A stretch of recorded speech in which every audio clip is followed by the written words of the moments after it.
Bienvenue dans la jungle des affaires, une émission mettant en lumière les humains derrière les entrepreneurs et les gestionnaires d'entreprise.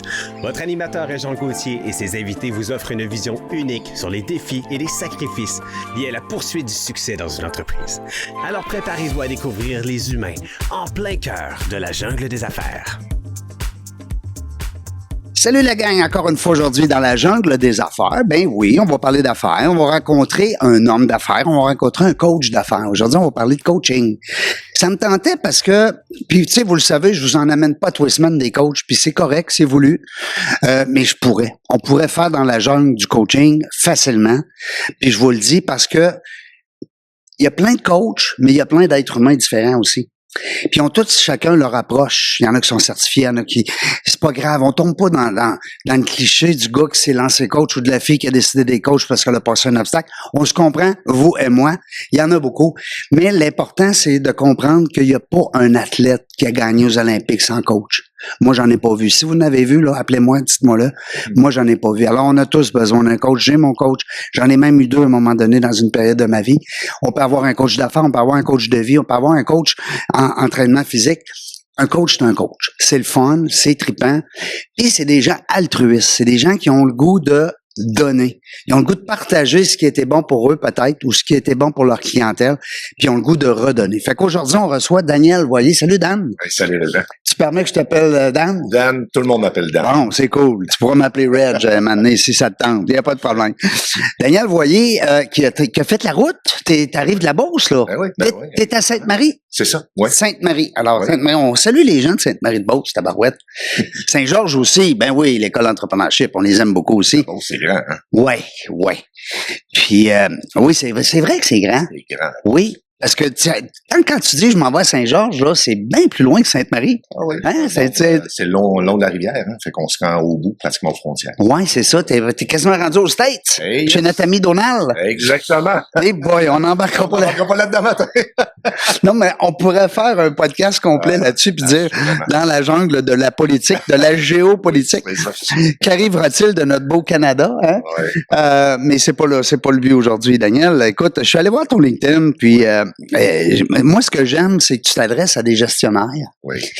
Donc, puis je veux pas dire qu'il y a des coachs qui sont moins élevés. Tu sais, ça prend des coachs pour tout. Il y a des coachs pour les employés aussi, c'est bien évident. Mais toi, tu es dans un créneau qu'on va dire les gens qui ont des décisions. Ouais. Hein? Ouais. C'est Ils ont pas une équipe. Ouais, qui ont une équipe. Puis c'est pas tout le temps facile d'arriver puis de dire ben écoute, ces employés font ça. Et c'est un peu à cause du boss. T'es-tu d'accord? Oh, Hein? oui, tout à fait. Ta première approche, c'est de jaser avec le propriétaire ou les gestionnaires. Ouais. Raconte-nous ça. Je veux t'entendre là-dessus. Tu veux dire quand on entre Ouais, dans une entreprise? quand tu prends le mandat, Ouais. là. Ouais, écoute, quand on prend le mandat, assurément, il faut qu'il y ait un besoin. Il faut que la personne nous identifie son besoin parce qu'on n'entre pas dans Non. l'entreprise comme on veut. Hein? Non. Fait qu'il y a T'as 5 étapes, hein? Tu disais sur ton site. Je suis allé voir ton site web. Je Ah trouve oui? que c'est bien fait parce que cette étapiste beaucoup. Ouais. Tu sais. Fait que on va rencontrer le propriétaire, on prend son besoin, on regarde voir des membres de l'équipe qu'on veut identifier comme étant des gens qu'on veut aider. Ouais. Parce que c'est vraiment le but, hein? Oui. C'est d'aider, les accompagner. Ouais, On c'est- veut pas. C'est de l'altruisme. Je veux dire, faut que quand tu partes de là, les gens disent wow, hey, Dan il nous a donné tout que. Exact. Hein? Tu sais, on veut leur donner vraiment un coup de main, on veut améliorer leur sort dans Ouais. l'entreprise. Ben oui. Fait qu'ensuite, après avoir identifié les bonnes personnes, on va leur faire passer un test psychométrique. On va leur présenter qu'est-ce que le coaching, un test psychométrique pour... C'est connaître quoi leur ça, force. un test? Moi, je le sais, vous le savez, je suis Ouais. coach certifié Nova, j'adore ça, mais est-ce que tu utilises Nova? On utilise, écoute, ça dépend des entreprises. Il y en a qui ont déjà leur test fait OK. à la maison. Ça fait que moi, je les utilise par après. OK. Moi, je travaille avec Atman Pro. Oui. Qui évalue 30 compétences Mhm. du gestionnaire. C'est Mhm. plus précis, c'est-à-dire C'est on fait travaille pour vraiment ça. sur les compétences. Parce qu'en bout de ligne, on travaille ses compétences des Ah gens, que ce soit le savoir-être ou le savoir-faire. Toi, c'est de faire sortir le meilleur d'eux autres. Ah, C'est- c'est parce qu'ils savent. Puis le pire, c'est quand je sors de mes coachings, le Ouais. monde me dit, Daniel, Ouais. je le savais, c'est ça le pire. Puis Ben tu ouais. m'avais dit que je le savais. Mm. C'est juste que je sais pas que je le sais. Ouais, c'est ça. Mais ils savent. C'est juste de prendre du recul. Puis la beauté du coaching, c'est de prendre du recul. Mm. Pour ensuite faire 2-3 pas en avant. Ouais, c'est ça, c'est bon, ça, j'aime ça. C'est du temps aussi, hein. Faut que la personne soit prête à investir du temps, pas juste de l'argent. Hein? Oui. Fait que, exactement. comme on dit, il faut qu'ils mettent la main à la porte. C'est ça. Donc, on rencontre l'entrepreneur. Deuxième étape, On va faire un test psychométrique. Oui. On va y monter un plan de formation. Ouais. Plan d'accompagnement coaché. Et après ça, on va préparer les séances. Il y a comme une quinzaine de séances qu'on fait avec les coachés aux 2 semaines. Puis, on va faire probablement un suivi, ça dépend de l'entreprise, mais des fois, l'entreprise demande le RH. Ouais. Demande de faire un suivi à la mi du programme. Donc, à peu près à 6-7 coachings. On va faire... On est sur la bonne ligne, là. On s'en va dessus. Ouais, on va dessus. Ça t'est vu? Est-ce qu'on voit l'amélioration? Oui, c'est ça. Dans les gestes de la personne? Autant au savoir-être que savoir-faire, là. Je répète là-dessus. Ben oui. Parce que, malheureusement, le savoir-être est souvent négligé. Ben oui. L'humain. Exact. Savais-tu dans les statistiques, Régent? Ah oui, donc. Que 75% des employés qui quittent une entreprise ne quittent pas vraiment l'entreprise. Ils quittent le gestionnaire. Ils quittent ou un membre de l'équipe. Un autre être humain. Un autre être humain. Parce que le gestionnaire l'a pas géré. 70, c'est beaucoup. 75%. Wow. C'est quand même majeur. Quand tu dis qu'il y a 59% des gestionnaires qui n'ont aucune formation en gestion des ressources humaines, c'est encore pire, là. Et perdre un employé, 6 mois dans ton entreprise. C'est le coût que ça coûte, hein? C'est 37% de son salaire qui coûte pour le remplacer. 37%. Un employé à 50 000 $ par année, c'est 17 000, ça va te coûter. Puis je présume, Dan, que plus l'employé, ça fait longtemps qu'il était là, plus c'est difficile de le remplacer, hein? C'est difficile. Ouais. Parce que pour atteindre, ça prend au moins 1 an pratiquement à revenir au niveau de compétence de la personne qui a quitté. Ça fait que c'est quand même long, hein? C'est beaucoup d'énergie. Puis en plus, quand tu le perds 3-4 mois, toute l'énergie que tu as mis dessus, c'est dur pour l'équipe. Dans ta clientèle, tu le vis aussi. On parlait de l'humain, là. Dire, tu sais, des fois, tu vas avoir un client, il va t'appeler, il va dire, là, Dan, j'ai perdu un employé clé. Ouais. Ça, c'est irréparable sur le coup, hein. C'est comme une brique. Vous le savez, les entrepreneurs. Ah ouais, c'est vrai. J'ai déjà eu 100 quelques employés dans une entreprise, puis je suis en train de virer fou parce que t'en perds 1, t'en perds 2, t'en perds 3, puis tu capotes parce que tu dis comment je vais faire pour les remplacer. Wow! Fait que, mais là, dans ce temps-là, est-ce que tu apportes aussi certains outils pour donner un coup de main? Parce que là, comme on dit, là, l'entrepreneur, il a bien beau être fort, là, mais il est démoli, là, quand ça y arrive, démoli. Il est ébranlé, hein? Parce qu'en réalité, il vit des chocs quasiment tous les jours. Ben oui. Tu sais, un employé qui fait une crise, un employé qui quitte, il est arrivé un pépin sur son chantier. Un client déçu. Ben oui. Donc, c'est au quotidien qu'il doit jongler, hein? Jongler avec des affaires. Il doit jongler avec ces imprévus-là. Et à un moment donné, ça devient usant. Et la charge mentale aussi. Parce que tu sais, quand tu additionnes des problématiques, des défis à relever, puis ça peut être positif, mais les deux additionnent ensemble, le positif et le négatif, dans ta tête, à un moment donné, ça fait trop. Et le cerveau, là, il vient saturer à un moment donné. Quand tu veux rentrer de l'information, il faut t'en sortir. Et souvent, l'information qui sort, c'est pas la bonne. Elle sort pas bien. Il faut que tu la gardes. Donc, il faut que tu fasses un ménage là-dedans. Fait que dans mes interventions, la première chose que je fais, on va travailler sur travail, vie personnelle. On va travailler beaucoup là-dessus. Conciliation, travail, vie personnelle en premier. C'est important. Tu vas avoir toi la tête. Au travail, il faut s'assurer que chez nous, ça va bien. Est-ce que c'est tous les gestionnaires qui vont rentrer là-dedans? Je te dis non.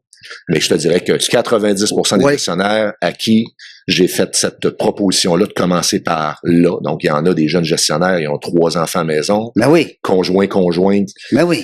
Qui doivent s'occuper un peu plus de la famille. Mais maintenant, tu peux pas être, effacé de la famille. Non. Donc, comment tu vas chercher ton équilibre à travers tout ça? Puis une fois que ça c'est rassuré, ben là, on revient dans l'entreprise, puis là, on va travailler sur ton intervention dans l'entreprise, ton rôle et responsabilité. Tu dis, Dan, il y en a des fois qui sont plus réticents peut-être à t'ouvrir justement cette porte-là. Jusqu'à quel point ça peut nuire aussi? Parce que effectivement, tu as raison, là, 100%. Ça va mal à la maison, ça va mal à la santé. C'est sûr que ça ira pas mal l'ouvrage. Ça, c'est évident. Ils vont ramener ça à au travail. Ben oui. C'est sûr. Puis ça devient difficile parce que les collègues de travail ne savent pas ce qu'ils vivent. Et c'est là que j'arrive, moi, avec le volet d'intimité. Tu sais, dans le lien de la confiance, il y a une règle, il y a une équation de la confiance. La crédibilité, il y a la fiabilité, l'intimité, d'apprendre à connaître l'autre avec ses contraintes, ses limites, ses difficultés, pour être en mesure d'être empathique, comprendre, puis d'être en mesure de lui venir en aide de la bonne façon. Puis souvent, l'orgueil L'ego fait en sorte qu'on veut pas en parler à notre patron, qu'on vit des difficultés. Et là, on s'embourbe, et là, ça s'aggrave. Parce que t'as raison, Dan, on parle du patron, là, depuis tantôt, mais il y a aussi l'employé, des fois, qui peut avoir ce type de problème-là, puis c'est le rôle du patron de le voir, hein, de le sentir. De le sentir. De l'aider. Qu'est-ce qui fait parce que j'ai lu un peu ton parcours, tu étais à la direction de quelques entreprises comme directeur général. Qu'est-ce qui fait qu'à un moment donné, tu dis non, moi j'ai le goût de partager ça et puis de me spécialiser dans le coaching, l'accompagnement? C'est un déclic? Tu t'es levé un matin et tu as dit, tu le faisais-tu déjà à l'intérieur de tes mandats? Oui, c'est certain, parce que moi, je suis coach professionnel. J'ai fait ma certification en 2019, si je me trompe. OK. Très belle. Pas pendant la COVID, toi avec? Ben oui. Ben, moi, j'ai fait ça, moi aussi. C'est parfait. Ben oui. C'est un beau moment pour le faire. De toute façon, on est enfermé à peu près tout le monde. Soit dans un bureau tout seul ou ailleurs. Ça fait que ça occupait bien. Ben oui. Puis ça a été une belle expérience. Une belle expérience qui m'a fait découvrir que les questions puissantes font en sorte que tu peux faire découvrir des choses extraordinaires à ton monde autour de toi. Et c'est là que j'ai commencé à en faire chez Développement PME, je te Appalaches, dont j'étais directeur général là-bas. Et mon équipe disait, hey Daniel, on a un chef d'entreprise avec qui on travaille au niveau de la production, quoi que ce soit, ben il y aurait vraiment besoin d'un accompagnement. Peux-tu t'en occuper? Tu sais, comme DG, ça va être le fun, ça va être à un niveau intéressant. Et j'ai commencé à m'intéresser à ça, j'ai fait mon cours de coaching. Là, c'était du one-to-one, là. Du one-to-one. Ah oui. C'était vraiment intéressant. Et c'est là que j'ai découvert que je connaissais moi aussi beaucoup de choses. Après 30 ans. Ben oui, t'as du bagage, là. Du bagage, beaucoup d'empathie aussi. Tu sais, j'ai été propriétaire, j'ai perdu mon entreprise, j'ai fait faillite, ça m'a coûté plusieurs centaines de milliers de dollars. Donc, l'empathie ça prend pas, ça. dans le coaching, on a parlé dans l'entrée, là, en entrée, l'empathie envers les personnes que tu accompagnes, parce que les autres, ils ont mis toutes leurs billes dans leur entreprise. C'est leur vie, là. Ils mettent la sécurité financière de leur famille en danger là-dedans. Ben oui. Il y en a qui se protègent plus que d'autres. Mais quand t'es petit, t'es pas si protégé. Non. Entreprise. Ben oui. Ça fait que j'ai décidé de me lancer là-dedans quand je me suis rendu compte que comme DG, j'avais fait pas mal le tour. J'étais un peu fatigué de ça. Tu sais, tantôt, quand tu parlais sans employés, il arrive toujours des pépins. À un moment donné, tu viens fatigué de toujours avoir à rattraper. Puis là, je me dis, de quelle façon je peux aider autrement? C'est-tu vraiment en étant dans une entreprise, tu sais, confiné avec un cercle d'employés puis de collègues où je pourrais aider plusieurs entreprises un peu partout au Québec? Ben, j'ai dit crime, je pense que c'est là que je vais foncer. Puis ma femme, ben, elle m'a encouragé là-dedans. Oui. Daniel, malgré ma faillite, parce que elle a vécu à maman. Elle a vécu ça aussi. Très dur. Ben, elle m'a dit, Daniel, vas-y, à 53 ans, c'est le temps. Si tu veux te lancer, c'est le temps. On est solide. On a récupéré. On a un patrimoine. On a un patrimoine. Fait que, regarde, vas-y. Si t'aimes ça, trip, vas-y, puis have fun. Puis en plus, c'est que, puis tu me corrigeras, t'étais dans le monde, je pense, des fenêtres, hein? C'est ça, des portes et fenêtres? Non? C'était les portes d'armoire. Ah, des portes d'armoire, excuse-moi. Ouais. Puis dans ce domaine-là, ben quand tu pars une business comme ça, tu as dû investir au début, là, tu sais. Tandis que là, tu as décidé à 53 ans, tu dis, ben crème, tout ce que ça prend, c'est mon cellulaire, mon portable, puis mon auto, mon essence, puis je me promène, puis hein. On est mal fait, Régent. Non. On veut toujours que ça aille super bien. On veut toujours qu'ils rendent de l'argent régulièrement, mais c'est pas la vraie vie, ça. Donc, on se met un peu plus en insécurité, mais tu sais, c'est quoi le risque? Il est pas très élevé. Donc, tu sais, se lancer là-dedans, et en plus dans les années où j'ai dû fermer mon entreprise, les papiers commerciaux, tu te souviens, en 2007, 2008, ça a frappé fort. Puis les régions ressources qui ont été renouvelées aussi. Fait que c'est sûr que c'était très difficile d'être compétitif, surtout quand tu étais un nouvel acheteur, 36 ans, à acheter une entreprise. J'avais acheté des équipements plus automatisés, etc. Ça fait que tout ça est arrivé. Étais-tu seul actionnaire? J'étais seul actionnaire. Ça fait que c'est sûr que, bon, c'est une expérience. J'aurais pu me mettre en boule dans un coin puis, tu sais, vivre ma souffrance puis dire, le monde est contre moi. Mais pourquoi moi? Tu sais, pourquoi moi? Je me suis relevé. Et le meilleur moyen que j'ai trouvé, c'est de dire, tu sais, je suis allé enseigner finalement en génie industriel. Ben oui, j'ai vu ça, professeur. Ça m'a vraiment aidé. Ça m'a fait sortir un peu. Ça m'a permis d'exprimer ce que je sentais. Et je me suis rendu compte que les gestionnaires, parce que je donnais la formation à des superviseurs dans des belles grosses entreprises en Beauce, et je me suis rendu compte que j'avais beaucoup de choses à leur offrir. Et que j'apprenais beaucoup d'eux autres. Parce que le coaching, c'est aussi ça. Ben oui, ben absolument. On se fait donner énormément d'idées, de trucs, de les gens ont de l'expérience. Ben oui, c'est... Parce qu'on a des gestionnaires de tout niveau. Tu sais, je vais aller coacher des gestionnaires de 47, 40, qui ont 22, 23, 25 ans d'expérience en gestion. Absolument. Fait qu'on apprend d'eux. C'est clair. Fait que je suis capable de redonner après, tu sais, à mon monde. Fait que j'ai appris énormément. Je me suis rendu compte que je pouvais aider. Bon. Je suis sorti du cégep, j'ai commencé à enseigner aux adultes aussi, à la formation continue. Puis finalement, il n'y avait plus assez d'étudiants en génie industriel. J'ai enseigné quand même 3 ans. C'était vraiment intéressant. Parce que toi, tu as un bac, t'es ingénieur. Je suis ingénieur mécanique. Mécanique, OK. Exactement. J'ai vu ça aussi. J'ai vu les lettres à quelque part, là, à 24 ans, j'étais directeur d'usine d'entreprise manufacturière. Wow. Donc, j'ai en Beauce aussi. Fait que j'ai baigné dans le manufacturier dès mes premiers pas. Puis, tu sais, mon entrepreneur, l'entreprise, tu sais, ils m'ont fait confiance. 24 ans. Ben oui, certain. C'est jeune, là. Opération, 125 employés. Hey. J'ai eu chaud, Régent. Oui, hein. Dire que j'ai eu chaud, puis j'ai vécu des mauvaises expériences. J'en ai vécu de très bonnes aussi. C'est après ça que tu t'es lancé en affaires.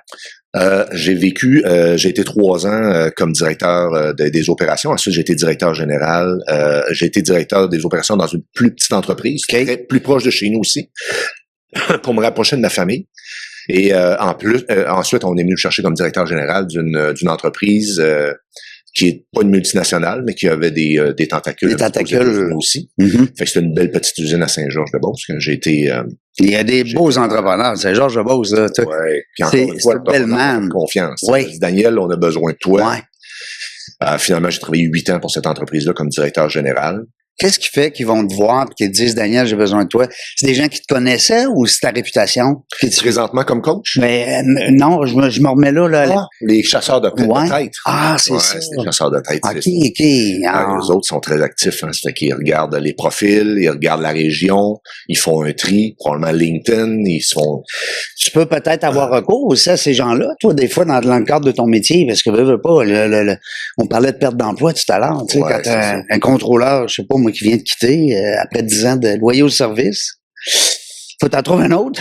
Exact. Mais moi, tu sais, je fais pas de recherche d'emploi. J'ai des amis qui sont... c'est ça, tu passes la POC. Je passe la POC à mes amis. J'ai des amis qui font de la planification stratégique. Donc, c'est tous des gens avec c'est qui ton réseau. Associé. Ton réseau. Parce qu'ils ont les mêmes valeurs que moi. Ouais. C'est d'aider l'entreprise. Ouais. Ça fait que... Pas juste pour eux. Non, tu sais, je te parlais tout à l'heure d'une personne qu'on côtoie, on a déjà côtoyé ou qu'on côtoie présentement, que tu as déjà côtoyé. Oui, la belle Cécile Condé. Je veux dire, c'est une personne extraordinaire. J'en ai plein d'autres. Je pourrais nommer Patrick Carrier. Parce que Cécile est en Beauce, là. Cécile est à Sainte-Claire. À Sainte-Claire. Bon, la salue, la belle Cécile. Oui, Cécile. Qui a déjà co-animé dans la jungle des affaires, soit dit en passant. À l'époque, on avait des co-animatrices. Je trouvais ça le fun, ça. J'aimais ça. Ça va nous faire une dynamique, ça va être intéressant. D'ailleurs, je suis déjà prêt même. J'ai une 3e caméra. Ah! Ouais, puis je suis déjà prêt, là. J'ai commencé à mes patins. Mais là, c'est tout nouveau cette année. Même si on est rendu à 730 entrevues avec toi, dans la jungle des affaires, c'est encore un nouveau concept. On veut lancer 2 choses deux nouveautés, cette année. La première, c'est qu'on fera plus ça dans un studio fermé. Alors, on va vous donner toujours un petit décor, le fun. Aujourd'hui, on est au Bivouac, le pub alpin, le Bivouac. Alors, allez googler ça. C'est nouveau, c'est mon ami François-Guy Tivierge, spécialiste en escalade. On dit spécialiste, c'est quasiment rendu. Il y a quelques doctorats en escalade. Il vient de descendre le château Frontenac. Il a décidé de plus monter, il a dit, moi, je descends. Alors, il est monté en ascenseur, puis il est redescendu en corde. Tout comme passionné. Hein? Complètement fou. C'est un vieil ami à moi, puis François nous prête sa place, c'est beau. C'est un beau pub qui est collé sur son école Rock Gym. Alors, je le plug, je suis bien content de le plugger parce que les gens qui... C'est très beau. Ouais, c'est vraiment beau. Fait que c'est ça. Puis la deuxième nouveauté, ben c'est Daniel, je t'en parle de même parce que ça va être le fun aussi, peut-être que tu sois au courant avec ta clientèle, peut-être. C'est qu'on va prendre un sujet important pour l'entrepreneuriat. Ça peut être les salaires, ça peut être la main-d'œuvre, ça peut être les emprunts, les finances, ça peut être l'infrastructure, l'association, le reprenariat. Écoute, on a-tu des sujets? Et puis, on va inviter, pour discuter de ce sujet-là, on va inviter 4 entrepreneurs différents. C'est super. En même temps. En même temps. 4 domaines complètement différents. C'est super. Et puis là, on va dire, ben, le sujet du jour, c'est ça. Alors, toi, comment tu vois ça? Toi, comment tu vois ça? Dans ton entreprise, qu'est-ce que tu as fait pour ça? Puis, alors là, ça risque de dégager énormément d'informations. C'est ce que je reçois le plus de courriels. Pour vrai, Daniel, les gens m'en tournent des courriels, puis ils me disent, qu'est-ce qu'on aime, c'est quand on apprend. Ben oui. Ouais. Oui. Un podcast, c'est le fun de te divertir, de t'amollir le cerveau un peu. Parce qu'il y en a qui me trouvent des fois niaiseux, puis drôle, puis bon, ben c'est bien correct. Moi, je suis comme ça dans la vraie vie. Mais c'est le fun aussi d'apprendre. Ben oui. Hein? Ben oui. Alors, ben c'est ça. Les deux. L'humain est un être qui apprend. Hein? Ouais. Et le jour où il apprend plus, Il est mort. il est mort. Il y a une régression. Ouais. Et il perd le fil. Tu sais, l'intelligence artificielle. Hein? Il faut, tu sais, moi, c'est la première chose que j'ai fait Oui. quand je me suis lancé en entreprise. Oui. Utiliser l'intelligence artificielle. Oui. Ça me fait sauver énormément de temps. Et c'est beaucoup plus utile pour les gens que je coach. Parce que je suis capable rapidement, tu sais, quand ils m'envoient une demande, Daniel, on a un coaching demain, j'aimerais ça qu'on jase de tel sujet, je suis capable rapidement d'aller sortir une panoplie d'informations. C'est beau leur donner des documents, là, mais après ça, il faut la rendre dynamique, ce document-là, puis de regarder dans leur situation, qu'est-ce qui peut s'appliquer facilement. Parce que des fois, le lire puis le mettre en application, c'est deux mondes. C'est deux mondes. Ça fait que l'intelligence artificielle, c'est hyper important. C'est un bel outil, il faut la doser, il faut apprendre à la maîtriser, il faut apprendre, ben je dis là, c'est le ou là, on le sait plus, là, parce que là, il y en a qui disent c'est l'intelligence artificielle, une intelligence, naturellement, mais il y en a qui disent le ChatGPT. Fait que, en tout cas, on ne sait plus. On s'en fout, c'est une jungle. C'est toute une jungle, là, tout le temps. Absolument. Mais ça reste que non, mais c'est le fun. J'aime ça d'entendre parce que tu peux avoir aussi de la clientèle qui a déjà des problèmes dans leur entreprise, puis que peut-être l'intelligence artificielle peut les aider. Ben, en tout cas, juste se sauver du temps. Ouais. Qu'est-ce que tu fais de répétitif? Du temps. Ben ouais. Tu sais, ça donne quoi de réinventer? Ben exemple, tu as un employé à rencontrer, puis tu veux lui donner une lettre d'attente claire. Pourquoi tout l'écrire, la lettre? Ben déjà tu là. fais juste écrire dans ChatGPT l'information, puis ce que tu veux qu'il soit contenu dans la lettre, puis il va te le générer au complet. Fait qu'au lieu de passer 45 minutes, tu vas passer 10 minutes. Mais c'est bon qu'un coach d'affaires nous dit aujourd'hui que parce que je suis persuadé que tu vas y gagner à longue parce que ton client va dire non seulement je paye des bonnes heures parce qu'on vend du temps un peu quand on accompagne nos gens. Alors c'est important, si tu lui fais sauver du temps, ben il peut être encore bien plus avec toi. Mais j'aime ça. Si lui l'utilise, qu'il sauve, tu sais, la demi-heure qu'il a sauvé à faire ce qu'il avait à faire, le passe avec son équipe. Tu sais, quand je t'ai dit tantôt, 75% des employés quittent parce que à cause du gestionnaire. Je veux dire, si le gestionnaire, il a jamais de temps pour eux autres, puis qu'il met pas les moyens en place pour avoir du temps avec eux autres, et il est mal pris. Là. Exact. Et son équipe, elle va perdre l'engagement, elle va perdre la mobilisation, puis les gens vont partir. Ça fait que la demi-heure qu'il peut sauver à travailler avec ChatGPT, et d'autres, là, tu sais, je parle de ChatGPT, là, mais tu peux avoir Gemini, tu peux... Mais je vois que tu connais ça pas mal, tu connais les noms déjà des... Je m'informe beaucoup, je lis beaucoup là-dessus, parce que même pour moi, si je peux avoir du temps pour moi aussi, pour mes enfants, je suis rendu grand-père depuis 1 an. Ah oui, bravo! Ça, pouvoir passer du temps avec mon petit-fils, mais si je décide de faire tout à la main, comme on faisait il y a 2 ans, 2 ans. Ça fait pas 50 ans. Je te dis pas v'là 30 ans. Non. Je te dis v'là 1 an, 2 ans, si on fait tout par nous-mêmes, sans utiliser l'intelligence artificielle, on va se faire dépasser. Ça finit plus. Et non, ça fait que les gestionnaires, tu sais, tantôt tu me posais la question, c'est quoi les étapes en coaching? Mais la première, conciliation travail-vie personnelle. Le deuxième, je vais travailler sur la gestion du temps des priorités. Le but du début du coaching, c'est de leur libérer du temps. Ben, ça s'achète pas. Ça s'achète pas. Hey, j'ai des gestionnaires, là, 32 ans, là, ils travaillent les fins de semaine, les soirs jusqu'à 11 heures. Il y en a qui me disent, Daniel, c'était ma fête hier, ma femme m'a organisé un beau souper avec les enfants. À 8h15, il est parti s'enfermer dans son bureau jusqu'à 11h30. Ouais. Est-ce qu'il avait le goût de le faire? Non. Est-ce qu'il y avait l'obligation de le faire dans sa charge à lui? Ben oui, mais quand on regarde une dizaine de trucs pour améliorer sa gestion de son temps et de ses priorités, rapidement, il a passé au lieu de 6 soirs par semaine, 6 soirs. Là. Ça veut dire t'as un vendredi puis un dimanche là-dedans, là, probablement. Là. Ben oui. À 6 soirs. Puis là, il te reste un soir. 2 soirs. Wow, bravo. Et quand je leur donne, tu sais, des trucs aussi simples que si tu as vraiment à travailler le soir, Après le souper, c'est lourd. Va te donner un entraînement, tu sais, de cardio, un 15 minutes, une demi-heure, puis ensuite, reste en habit, jogging, saute dans ton bureau, donne-toi un objectif, et dans 1 heure, tu clenches ça, tu vas être réveillé, parce que c'est prouvé qu'après 11 heures de travail, ton cerveau est beaucoup moins fonctionnel. Ça fait que si tu veux donner un petit boost le soir, un bon souper, pas trop lourd, pas de boisson, tu vas t'entraîner 15-20 minutes, et là, tu te donnes tu clenches, là. T'enlèves tes notifications sur ton cellulaire. Oui. Et c'est ça pas que tu te fasses déranger. C'est la pire des choses. Il y en a qui ont des montres intelligentes. Ben oui, cellulaires. Ça finit plus. L'ordinateur en avant d'eux autres. Tout sonne en même temps. Il faut que ça réponde tout de suite. Il faut qu'ils répondent tout de suite. Mais le soir, t'es aussi dérangé, là. Ben, tout à fait.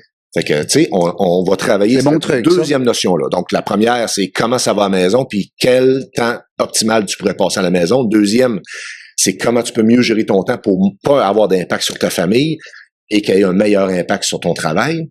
Et après ça, là, on va travailler tous les petits défis qu'ils ont à relever au quotidien. Daniel, je dois annoncer telle affaire à telle personne. Daniel, je dois rencontrer l'équipe de direction parce que je veux lui présenter un projet. Comment je me prépare?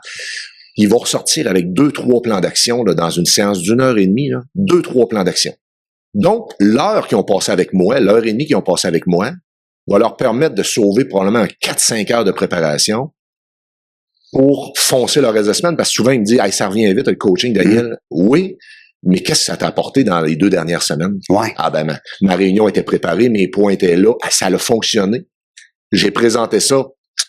Fantastique. Tu sais, encore une fois, tu peux te présenter en pleurant ou tu peux te présenter en disant « Hey, on vit telle situation, j'ai un plan d'action, voilà le plan d'action, t'en penses quoi? » Et là, tu challenges. Tu sais, ta crédibilité, là, elle vient de rehausser quand tu te présentes fort. Ouais. Fait que moi, je leur dis... Tu les impliques. Ben oui. Hein, quand tu leur dis, t'en penses quoi? J'aime ça. Oui, puis ce que je leur dis, c'est pour moi, ils vont trouver des idées. Là. Moi, je leur pose des questions. Il y en a qui me disent, Daniel, tu sais, on te paye, c'est pour avoir, justement... Les réponses. Les réponses, ton avis. Ton savoir. Oui, ton savoir.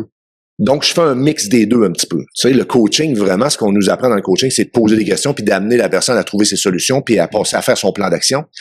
Mais en 1 heure et demie, si tu veux une abattre d'ouvrage, surtout dans le manufacturier, ben, il faut que tu roules. Ça fait que le monde me dit, c'est correct, Daniel, pose-nous des questions, là, au début pour faire le portrait de la situation. Après ça, essaye de nous faire trouver des solutions, mais on veut que tu le bonifies. Bonifie nos solutions. Fait que là, je vais venir en termes de conseiller. Et là, on va bonifier les solutions. Et après ça, la personne va partir avec des bonnes notions. Elle va partir avec un plan d'action clair. Elle va savoir exactement quoi faire. Ça devient concret. Hein? Concret et aidant. Ben, c'est bien beau de dire, moi, j'ai un coach. Ouais, mais t'es peu, là. Et où le concret, là? L'étape? Oui. 1, 2, 3, on s'en va en avant. J'aime ça, j'aime ce que j'entends. Dis-moi, tu parlais tantôt de l'industriel un peu, pis ça. Est-ce que ta clientèle, c'est plus les entreprises de manufacturières, industrielles? Tu le vois, là, par... Bonne question. Ouais. Parce que tu vois, je me suis posé la question quand j'ai lancé mon entreprise. Je me suis dit, tu sais, j'ai un coach qui est en développement des affaires, puis qui m'a dit, Daniel, faudrait que tu fasses un BMC, un Business Canvas Model, là, pour s'assurer que tu couvres tous les aspects. Tu sais, il y a 7 aspects à couvrir. Et la première question qui est posée là-dedans, c'est qui ton segment de clientèle? Ouais. Là, je me suis mis à me dire, c'est un gestionnaire. Ouais. Qu'il soit dans les assurances, qu'il soit dans la construction, ou qu'il soit dans n'importe quel domaine. Un humain. Un gestionnaire, un humain qui gère d'autres humains, qui vit des difficultés de gestionnaire. Alors, pourquoi je pourrais pas les aider? Pourquoi qu'un directeur général d'une entreprise doit connaître absolument le domaine dans lequel il fait la gestion? Il doit mettre tous les éléments autour, puis les individus, les meilleures compétences possibles pour amener l'entreprise plus loin. Mais son apport à lui, c'est sa vision, c'est le déploiement opérationnel stratégique de l'entreprise, pas nécessairement de connaître à la perfection le produit pour lequel il est en tête. Non, c'est ça, exact, je comprends. Alors, pourquoi qu'un gestionnaire, pourquoi qu'un coach devrait se fermer à coacher des gestionnaires manufacturiers? Présentement, je coach des gens qui sont dans des entreprises de 200 millions qui coachent, qui montent des gros bâtiments à Montréal et à Québec. Je coach une jeune relève d'entreprise dans les assurances. Je coach un directeur scientifique dans un centre collégial de transfert technologique. J'en ai coaché 2 dans le passé. Pourquoi qu'ils se collent à moi? C'est parce que je suis ingénieur, j'ai de l'expérience en gestion, puis je suis coach. Donc, ils se collent à moi parce que ils aiment que je connaisse tous ces aspects-là Oui, j'aime ça. Moi, j'aborde dans le même sens. T'as pas besoin d'être un spécialiste en termes de ouais, c'est ça, parce que tu coaches. C'est pas un peu comme comme un sport. On va dire, tu sais, le coach au tennis, il faut connaître son tennis. Il n'y a pas le choix. Là, je suis d'accord avec toi. Mais toi, dans ton domaine, comme tu dis, d'un gestionnaire et genre des humains, peu importe dans lequel secteur d'activité. C'est sûr, il y a peut-être est-ce qu'il y a des secteurs où est-ce que tu dis, ça, je me sens pas à l'aise d'aller là? Jusqu'à maintenant, je te dirais, il s'est rien présenté à moi qui m'empêcherait d'aller faire. C'est quoi que tu aimes le plus? C'est quoi ton préféré? On peut peut-être faire le message. Des fois, c'est des gens qui... Assurément, le manufacturier, j'aime beaucoup. Et aussi, tu sais, on 50, 100 employés, à peu près? Oui, je te dirais, tu sais, 50, 100, tu sais, présentement, c'est pas mal dans ça que ça tourne, 100, 150 employés. Je te dirais même, là, prochainement, je vais travailler probablement avec une entreprise de 500 employés. Mais, tu sais, à partir de ce moment-là, on va déterminer où est-ce qu'il va y avoir le meilleur effort résultat. Oui. Donc, on va déterminer chez qui. Il va y avoir plein de chefs d'équipe aussi. Plein de chefs d'équipe. Donc, tu sais, quand tu travailles sur les gestionnaires, tu travailles en même temps sur leur équipe. Inévitablement. Parce que ce qui ressort du coaching va être en aide à leurs équipes directes. Tu dis quoi aux entrepreneurs des fois qui disent, parce que je l'entends beaucoup, cette phrase-là que leur coach les a mentionné dernièrement, de travailler plus sur leur entreprise que dans leur entreprise. Oui, c'est un très bon point. Puis souvent, ils vont dire, moi, mon coach, il m'a dit, là, cette année, là, Charles, là, tu vas t'occuper plus, là, tu vas travailler sur ton entreprise à la place d'être dedans ton entreprise. Je veux t'entendre là-dessus. Oui. Tu sais, il y a une différence entre être opérationnel dans son entreprise, puis se mêler de tout ce qui se passe parce que tu payes déjà des gens pour le faire. Tu sais, ton rôle comme gestionnaire, comme dirigeant d'entreprise, c'est t'assurer de la stratégie, de la vision de ton entreprise, puis de la transmettre. Ça veut pas dire que tu vas pas voir ton monde sur le plancher. Non. On se comprend bien. On se comprend bien, là. Parce que le monde aime ça, voir leur gestionnaire. Ils aiment ça voir leur cadre supérieur. Ils aiment ça voir le propriétaire de l'entreprise. Ils aiment ça parce que ils veulent avoir ce sentiment d'appartenance. Donc, ce que je dis, c'est tu dois pas t'impliquer dans les opérations de ton entreprise, tu as des gens que tu payes pour ça, puis tu as tes employés, puis fais leur confiance. Accepte le droit de l'erreur. Ça peut arriver qu'ils fassent des erreurs. Accepte-le, mais fais-les grandir. Mais travaille sur ta vision. Donne-leur une direction. Fais-leur comprendre que c'est par là qu'on s'en va. C'est quoi l'importance, les valeurs de l'entreprise? Fais vivre ta vision, ta mission, puis tes valeurs d'entreprise. Communique avec eux autres, puis va les voir, puis aie du fun avec eux autres. Va pas juste leur parler de business, va leur parler comment va ta femme, comment va tes enfants, comment va ton chum, tu sais, vos activités. En voyage cet été, tu pars où? Va t'informer sur eux. Ça fait partie du volet, tu sais, dans la confiance encore, l'équation de la confiance. On va finir par te la dire au complet. Celle-là, on va l'apprendre par cœur. La fiabilité, donc c'est la crédibilité sur le temps. Et je disais tantôt... La confiance. Ça, c'est l'équation de la confiance, c'est l'intimité. L'intimité. Donc, l'intimité d'apprendre à connaître ton monde. Ça fait partie de cette équation-là. Donc, il faut que tu aies un certain niveau d'intimité. Il faut que tu aies une certaine proximité avec ton équipe. Il faut que tu sois aussi accessible. Tu sais, des fois, on a des entrepreneurs qui viennent en entrevue, puis... c'est ça qu'il faut qu'ils travaillent. Tu sais, ils le savent. Tu sais, il me semble que je suis moins accessible. Là, je suis de plus en plus accessible à ma gang. Tu sais, ça devient. Faut doser. Ouais, c'est ça. Ça devient comme c'est un outil de base. On dirait. C'est rendu là. Je te dirais, les gens, il faut que ce soit une accessibilité contrôlée. Oui, ça veut pas dire d'aller prendre une bière avec tes employés tous les jours. Ce que je veux dire, c'est que, tu sais, faut pas que l'employé parte de son poste de travail pour dire, je m'en aller voir le grand patron en haut parce qu'il nous a ouvert sa porte. Ou c'est mon chum. Non, là, ça marche pas. C'est pour ça que je dis l'accessibilité contrôlée. T'es mieux, moi, je vais prodiguer de faire des tournées de plancher à des moments précis dans la semaine. Le monde t'attend, le monde a leurs questions, ils savent, donc t'es beaucoup moins dérangé. Fait qu'au gestionnaire, je fais la même chose. Tu le proposes, mettons, d'avoir comme une espèce d'horaire, une routine. Tu vas voir ton monde 3 fois par jour. Non, 3 fois par jour. À tous les jours, va faire le tour de tes équipes. À 8 heures le matin, à 11 heures le matin, puis à 2 heures l'après-midi. C'est comme une alarme. Tu mets une alarme, là, tu pars. Exact. En plus, tu prends une marche. Dépendamment de quel poste. Tu prends une bonne marche d'usine. J'en ai fait des marches. Et le monde aime ça. Parce qu'ils savent à quelle heure tu vas passer. Ils gardent leurs questions à ce moment-là. Parce que sinon, aussitôt que tu passes à côté d'eux autres, s'il n'y a pas de moment que tu leur donnes, contrôler. Ils vont avoir l'impression qu'ils te dérangent aussi. Ils vont avoir l'impression qu'ils dérangent. Puis là, ils vont te poser aussi, il y en a d'autres qui sont pas gênés, ils vont te poser 50 000 questions. Puis là, ça sortira plus. Non, c'est ça. Tu sais, t'as voulu juste aller régler une affaire aller-retour, puis finalement, tu reviens 1 heure après.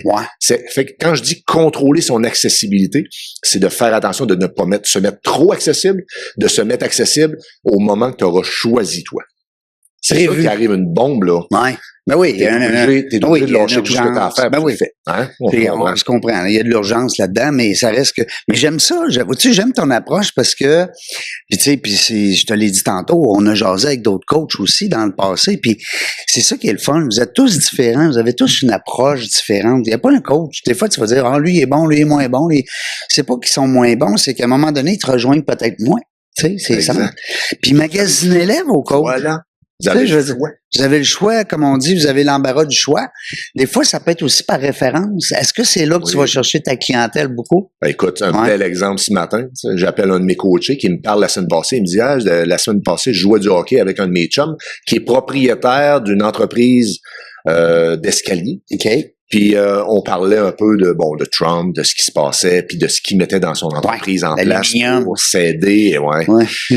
Et on a assisté, il me dit, il a assisté à la même conférence que toi mercredi matin passé, puis il a adoré ça, puis il mettait en évidence là, justement le travail des coachs au niveau des gestionnaires. Donc les statistiques que je t'ai données tout à l'heure venaient de cette conférence. C'était vraiment intéressant d'ailleurs.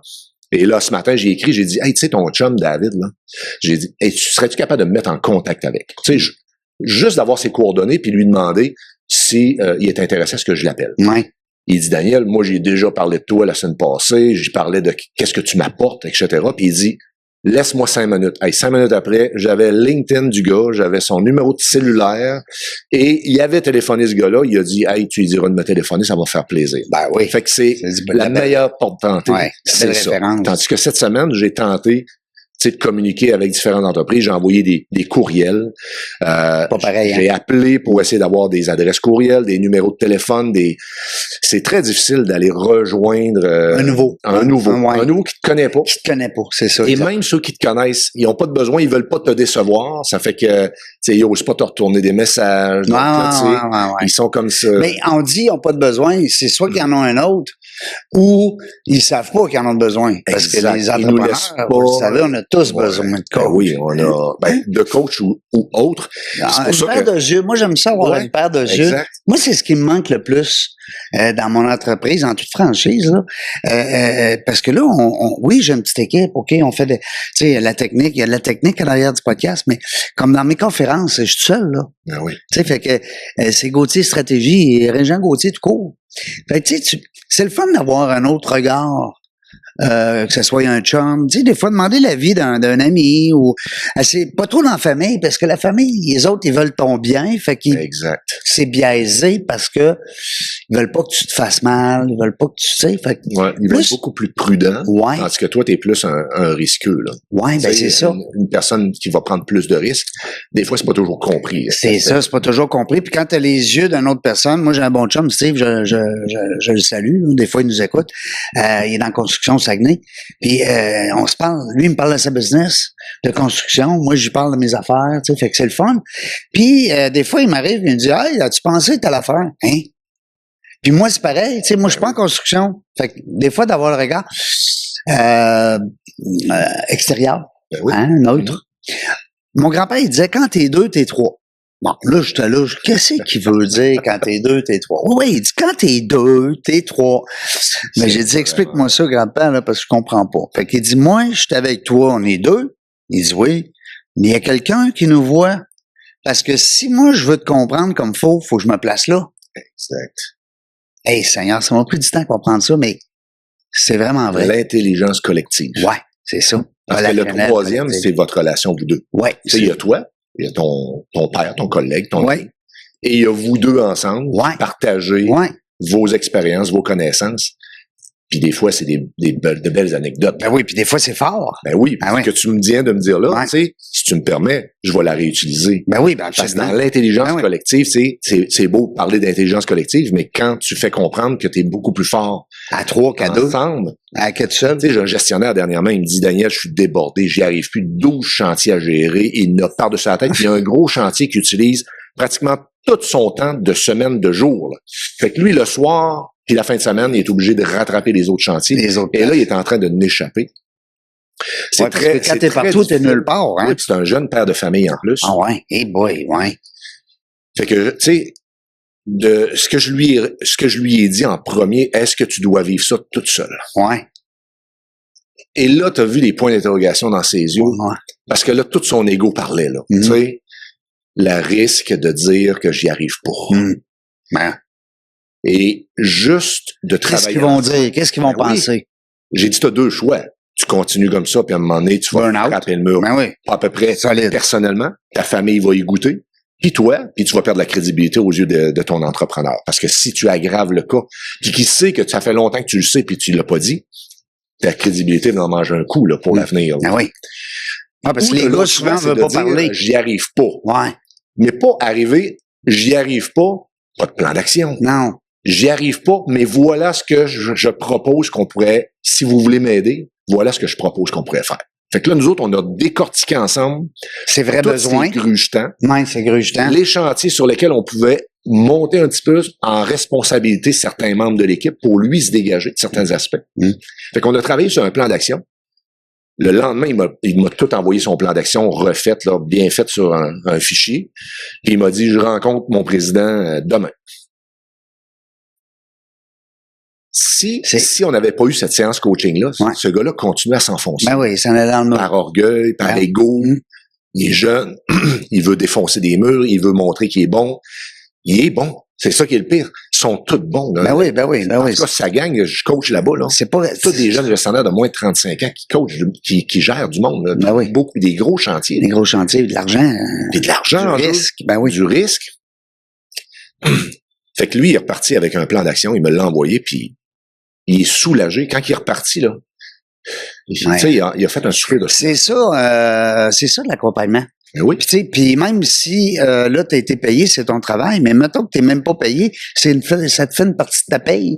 Parce que c'est ça qui est le fun de voir justement le. Tu sais, moi j'ai coaché les arts martiaux, j'ai été prof de karaté pendant une dizaine d'années, dans mon jeune temps, 18 ans.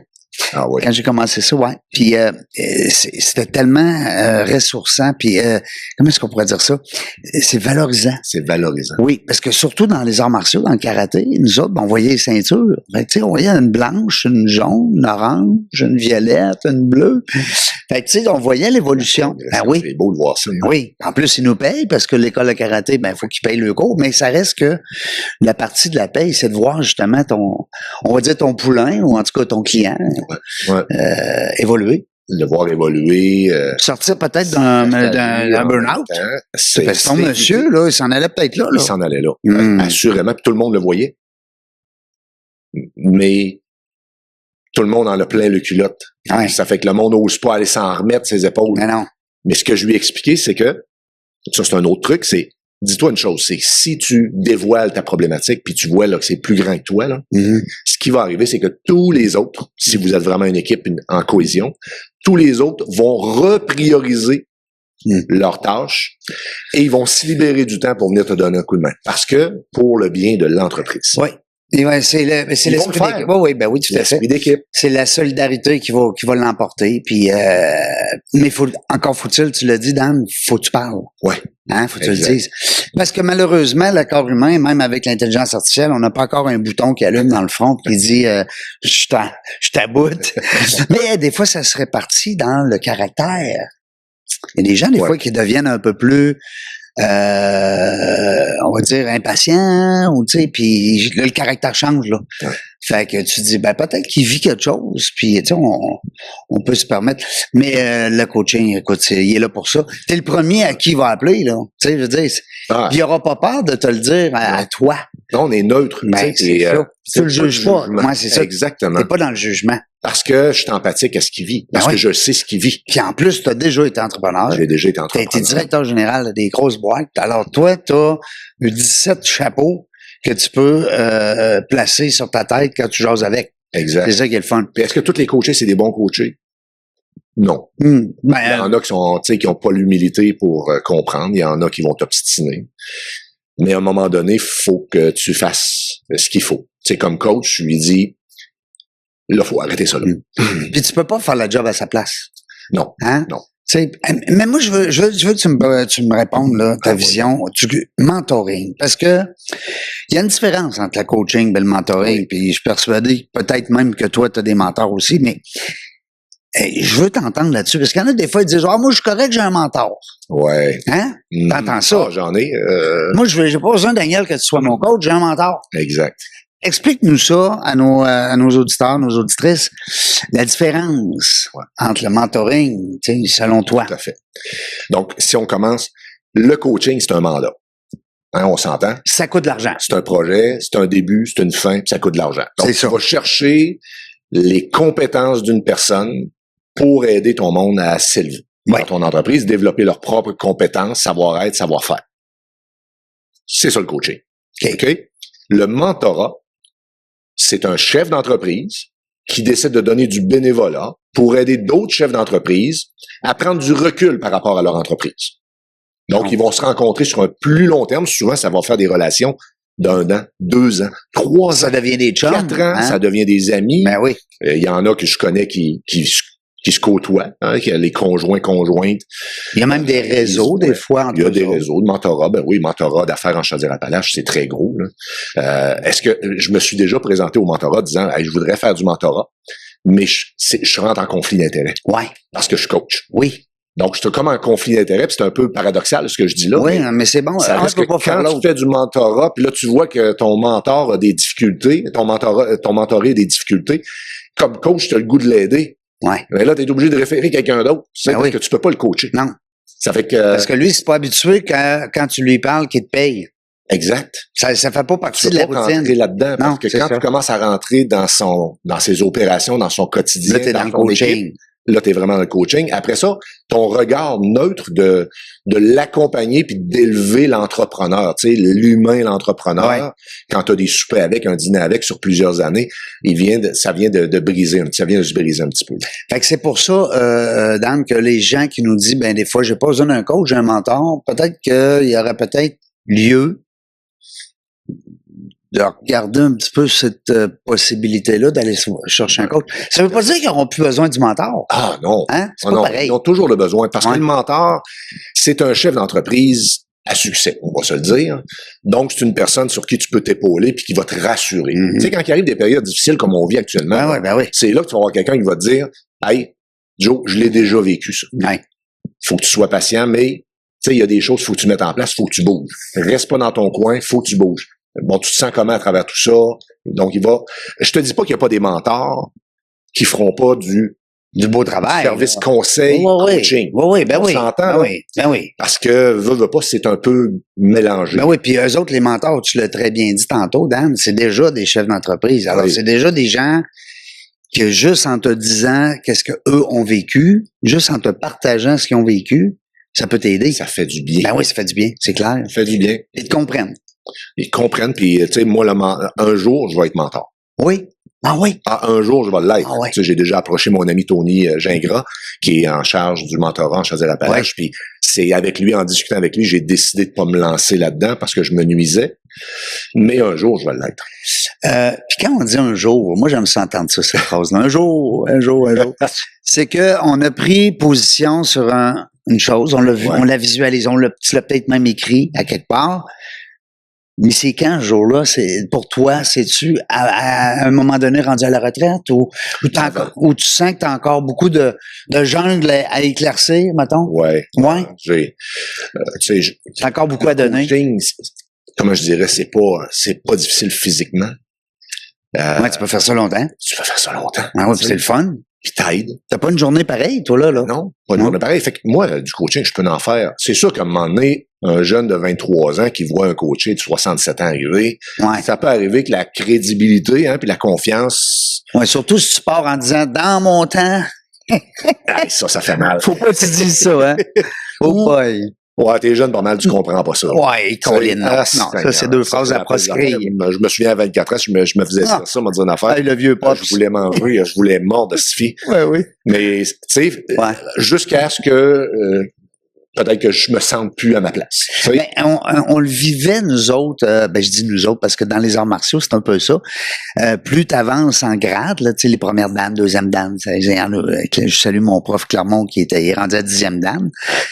C'est plus une 10e dame qui arrête de monter parce que, comment tu dirais, 11, 12, 13, ça n'existe pas. C'est 10, c'est le top. Et puis, mais c'est ça, c'est que plus tu avances en dame, tu avances en âge. Ouais. Ben oui. Tu sais, un mentor de 23 ans, ça se peut pas. Non. Je m'excuse, là, mais...